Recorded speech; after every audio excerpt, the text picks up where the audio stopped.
आज काय दिसतंय, आज ज्यांच्या हातामध्ये देशाची सत्ता आहे त्यांना संविधान भारतानं ऐकल्याच्या नंतर 60-70% अन्य पक्षाच्या नेतृत्वावर विचारावर हल्ला करणं एवढा एक नवीन कार्यक्रम त्यांच्यामध्ये आहे. उद्याच्याला आम्ही समस्या कशा सोडवणार आहोत त्यासाठी आमचा रोडमॅप काय आहे, तो रोडमॅप हा दाखवण्याच्या संबंधीची भूमिका ही नेतृत्वानं बजावली पाहिजे. पण त्याच्याऐवजी ते सवन पद्धती सोडून हल्ला व्यक्तिगत करणं हे सूत्र घेऊन आज निवडणुका आणि त्याच्यामध्ये भूमिका बांधली जाते. त्यातून दुर्दैवानं थोडी कटुता सुद्धा होत असते. अनेक वेळेला मी पाहिले आणि माझं स्वतःचं सुधारण की आम्ही औरंगाबादच्या सभेमध्ये काही लोकांनी एकमेकावर क्रिटिसिझम केले, टीका टिप्पणी केली आणि सभा संपल्याच्या नंतर पुन्हा तरी एकाच्या घरी जाऊन रात्रीचं भोजनसुद्धा घेतलं आणि तिथं आपण जाहीर सभेमध्ये कशी टीका टिप्पणी केली याचा शब्दसुद्धा आम्ही कधी काढत नव्हतो. हे एक जे चित्र होतं, आज ती अवस्था नाही. आज दुर्दैवाने डिस्टन्स आला आहे. म्हणजे पार्लमेंटमध्ये सुद्धा आम्ही पाहतो डायलॉग नाही. राजनीतीमध्ये लोकशाहीमध्ये सुसंवाद डायलॉग ह्याची अतिशय गरज असते. आज तो डायलॉग ठेवला जात नाही आणि त्याच्यामध्ये एक प्रकारचं अंतर आहे. अनेक वर्षांची एकत्र बसून सोडवणूक करण्याची सहज शक्यता असते, ती पॉसिबिलिटीसुद्धा डायलॉग नसल्यावर दिवसेंदिवस कमी होते.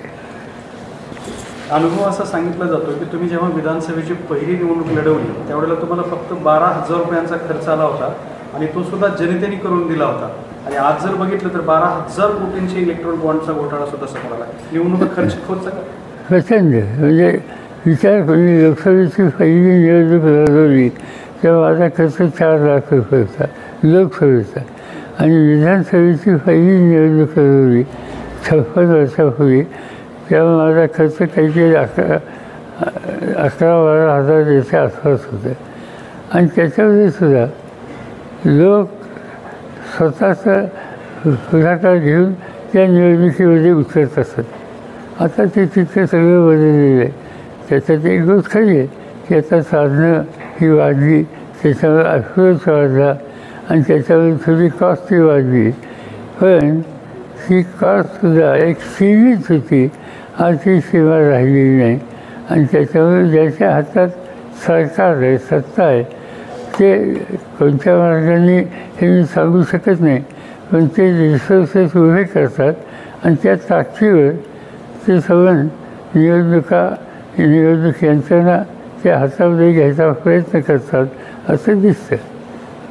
एक मुद्दा नवीन समोर आला आहे. 1989 साली अजित पवारांनी लोकसभा लढवावी असा मुद्दा तुमच्याकडे मांडला होता.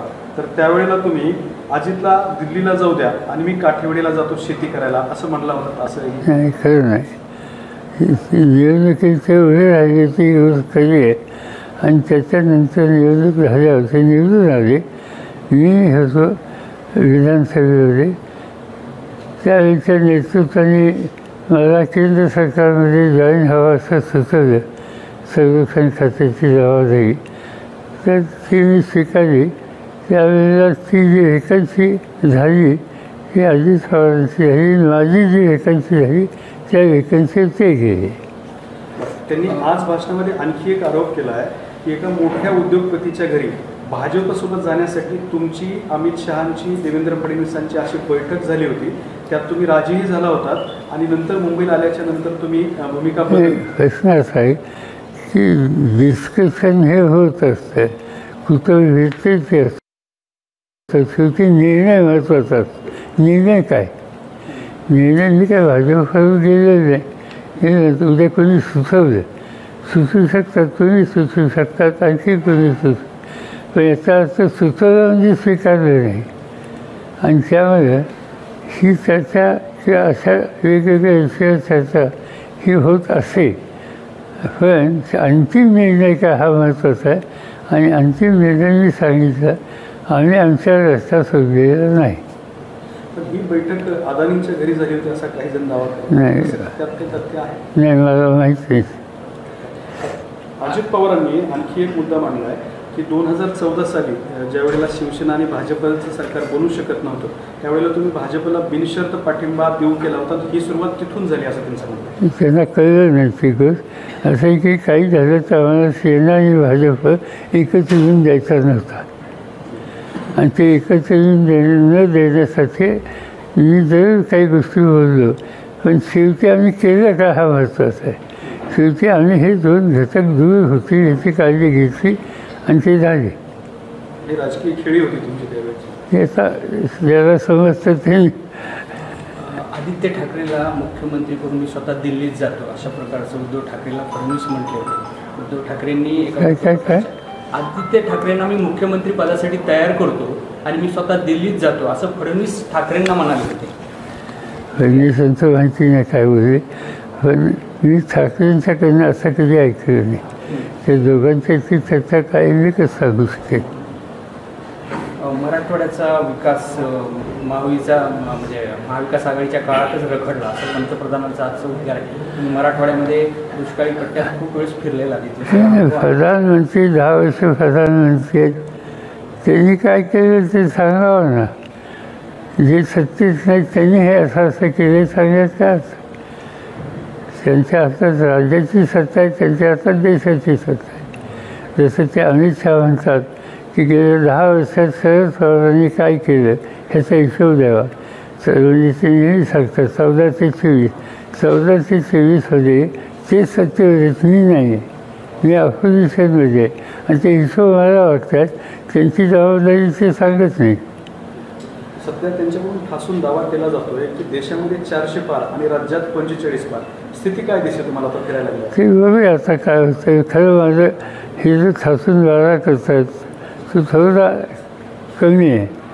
कारण एकंदर लोकसभेच्या सगळ्या जागा आम्ही जिंकू हे ते म्हणले असते ते अधिक योग्य दिसत असतं.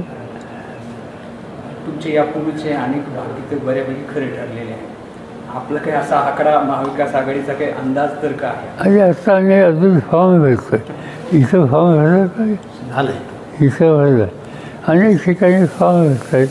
आज सांगता येणार नाही पण मला लोकांचा ट्रेंड दिसतो.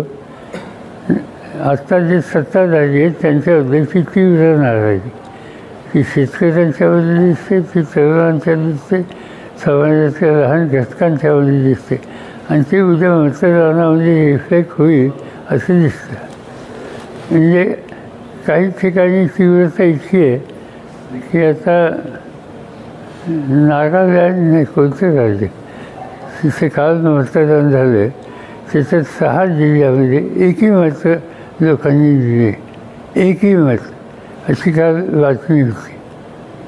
आता हे लोक 6 डिस्ट्रिक्टमध्ये वोटिंगमध्ये लोकांनी बायकॉट टाकावा असे एखादी रूल घडली त्याच्यामुळे काहीतरी कारण मिळवायचे असेल. त्या लोकांची काहीतरी नाराजी असेल.